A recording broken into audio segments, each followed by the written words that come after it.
Salut tout le monde, aujourd'hui je m'efforce de répondre à une question qui revient souvent en Baello. Comment gagner en tant que support enchanteur? Beaucoup de gens avec lesquels je discute affectionnent le gameplay d'une Lulu, d'une Soraka ou d'une Janna. Seulement voilà, ces supports se trouvent dans une catégorie où ils font peu de dégâts et sont généralement très squishy. Une recette qui fait rarement bon ménage sur la faille. Des stuffs très utilitaires et des outils de pur soutien sous la forme de heal, de shield ou d'augmentation des stats de nos alliés. Seulement, on s'est tous retrouvés dans cette situation où on met notre ADC en 3-0, et le temps d'un battement de cils, on appuie sur Tab et on le retrouve en 3-10. Le mot d'ordre de cette vidéo est le suivant: un singe avec des kills demeure un singe. Pour mener mon expérience de carry en Baello, j'ai choisi Janna, car elle possède un kit de sort entièrement utilitaire. C'est parti!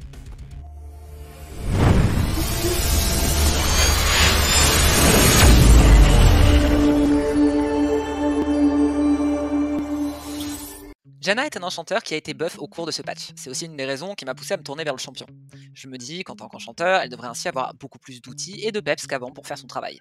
Avant de vous emmener avec moi autour de mes réflexions de balade en silver, découvrons les forces du champion. Son passif, Zephyr, lui octroie un bonus de vitesse de déplacement vers ses alliés et inversement. Son Q-spell, Vent Hurlant, est une tornade qui projette les ennemis dans les airs. C'est un skill shot en ligne droite, dont la durée du CC et les dégâts varient en fonction du temps de chargement de la tornade.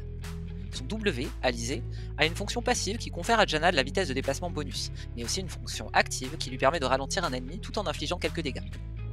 Son E, Œil du Cyclone, a lui aussi deux fonctionnements. La première est la plus évidente, qui est son bouclier, Shield en anglais, qui octroie à la fois une protection de sa cible, mais aussi un bonus de dégâts physiques tant que le bouclier ne s'est pas entièrement désagrégé. Cette compétence a un passif qui renforce le prochain bouclier de Janna si elle a gêné les déplacements d'un ennemi au cours des dernières secondes. Enfin, son ultime, Mousson, est un soin massif de zone qui repousse tous les ennemis qui se trouvaient autour de Janna. Sur l'ensemble du kit de sort, on est bien sur du 100% utilitaire. Janna a la chance de faire partie de ces rares champions qui synergisent extrêmement bien avec différentes runes majeures. La première option disponible, c'est l'augmentation glaciale, ou glacial augmente, qui permet de créer une zone de gel qui ralentit les ennemis touchés par un hard CC, c'est-à-dire pas un simple ralentissement ou un silence. Les ennemis touchés dans la zone de glace voient alors leurs dégâts réduits contre les alliés de Janna. Important à noter, le glacial augmente ne réduit jamais les dégâts que subit son utilisateur. Cette rune est celle qui est actuellement privilégiée sur Janna, car la méta laisse place à de nombreux tanks, et qui dit tank dit généralement stun, taunt, bref, ce qu'on appelle le hard engage. Et les compétences de Janna sont orientées sur le disengage, ou la capacité à désamorcer les all-in ennemis. Cette rune est à mon sens la rune par défaut à privilégier si vous ne savez pas trop vers quoi vous orienter. La deuxième option qui s'offre à Janna, c'est l'Aerie. Cette rune permet à coup sûr de rajouter un peu de poke sur la phase de lane ou d'amplifier légèrement le shield qu'on donne à un allié. Pareil que pour le Glacial Augment, cette rune est tout à fait convenable pour une phase de lane, mais si l'équipe ennemie a beaucoup de dégâts, la réduction de ceux-ci via l'optimisation glaciale reste préférable.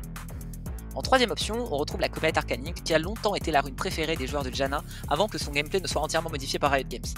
Beaucoup plus de dégâts, de poke contre une botlane faible en early, c'est quand même bien tentant. Ceci dit, cette rune n'a pas la double capacité que propose Aerie et ne peut donc pas rajouter un shield sur l'œil du cyclone ou sur la mousson.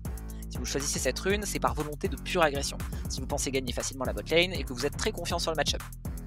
Enfin, même si ce n'est pas une réelle option dernièrement, je voulais quand même offrir une petite mention honorable à la rune Guardian, qui, même si elle peut être tentante, n'est pas aussi efficace sur un champion de distance qu'elle ne l'est sur un champion de mêlée. Si vous n'êtes pas à l'aise avec les autres runes, elle peut néanmoins être une option recevable sans être considérée comme du trolling. C'est pas un conquérant Janna quoi, on vous en voudra pas. Au même titre que la diversité des runes que Janna peut choisir, elle a aussi de belles options en matière d'items mythiques. Tout d'abord, on a le Moonstone. C'est un peu le mythique emblématique sur Janna au cours des derniers mois. Plus les combats durent longtemps, plus l'objet apporte de soins aux alliés. Et avec tous les outils que possède Janna, ce mythique est celui qui s'harmonise le mieux avec le Glacial Augment, qui réduit les dégâts des ennemis et offre par la même occasion la possibilité à un combat de durer plus longtemps. Et plus le combat est long, plus le Moonstone prouvera son utilité.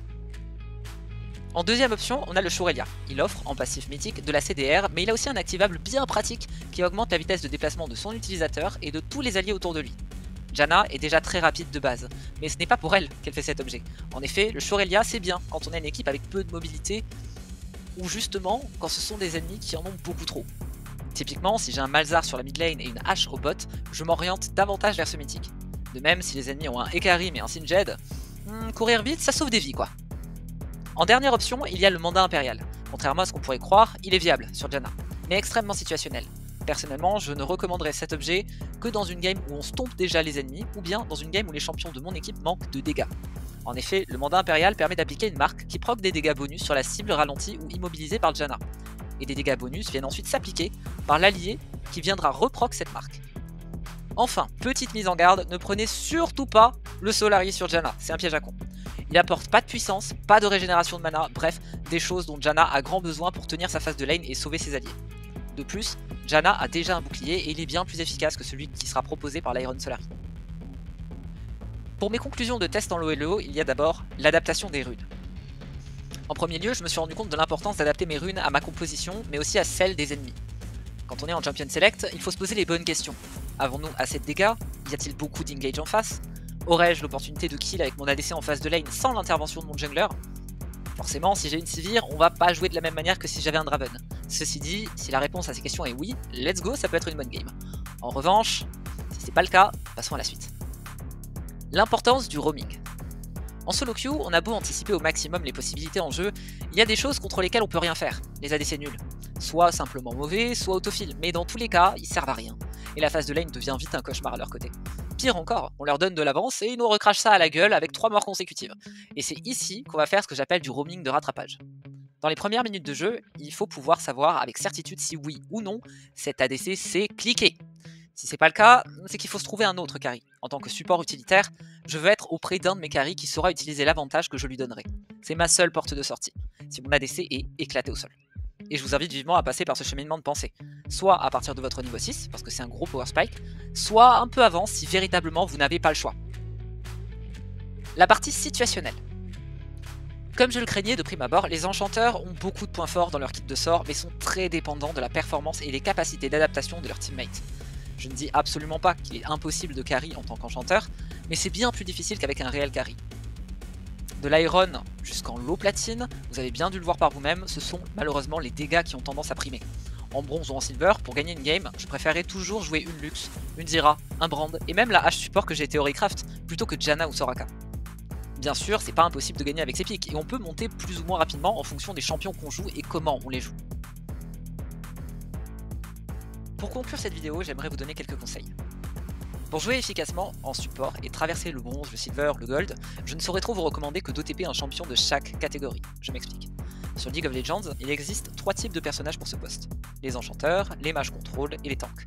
Un peu à la façon d'une trinité d'armes à la Fire Emblem, les vrais savent de quoi je parle, les enchanteurs out-sustain le poke des mages. Les mages out-poke la vie des tanks, et les tanks ont tellement de CC qu'ils empêchent les enchanteurs de s'exprimer sur la lane. Bien sûr, même dans un match-up difficile, il n'est pas impossible de contrer les effets de cette trinité. Mais c'est toujours bon de savoir jouer un tank, un enchanteur et un mage en fonction des besoins de l'équipe. Ne pas first pick, bien sûr tant que c'est possible. Alors oui, vos mates vont rager parce que bah t'es le support, mais justement tu veux pouvoir faire des choses dans la game en tant que support. S'ils sont vénères, lâche juste un petit sorry I was not watching ou un truc du genre quand ils essaient de swap avec toi. Ça évitera de les tilt dès la champ select et ça te permettra de prendre le champion le plus adapté en fonction de ton match-up ou des compositions d'équipe. Le roaming inattendu.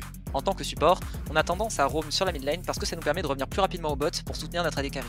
Ceci dit, l'expérience m'a prouvé qu'un petit gank sur la top lane, c'était quasiment jamais lu, jamais compris par les ennemis. Aussi, si t'as des bots pour te déplacer plus vite après un back, c'est la lane à ne pas sous-estimer. Le mute button.